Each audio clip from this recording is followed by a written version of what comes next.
এটা আল্লাহর কালাম। এটা কার কালাম? আল্লাহ পাকের কালাম।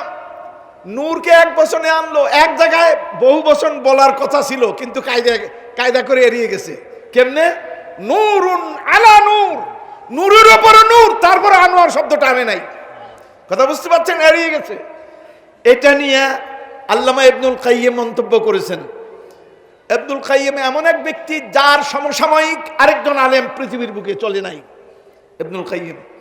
তো ইবনুল কাইয়্যিম রহমতুল্লাহ আলাইহি উনি বলেন যে জুলুমাত বহু বচন মানে ভুল পথের প্রতীকী নাম হলো জুলুমাত। ভুল পথ, ভুল দর্শন, ভুল চিন্তা, এটা হলো ভুলকে বহু বচনে আনছে।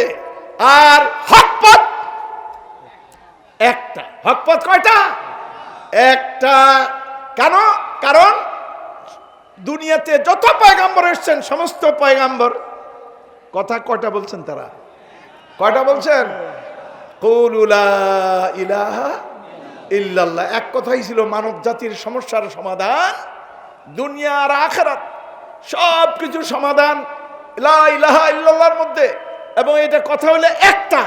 এই জন্য সমস্ত আম্বিয়া, লক্ষাধিক আম্বিয়া, কথা কিন্তু একটা। আর দুনিয়ার প্রফেসর, চিন্তাবিদ, বুদ্ধিজীবী, এরা উস্তাদ এক কথা কয়, শাগরিদ আরেক কথা কয়।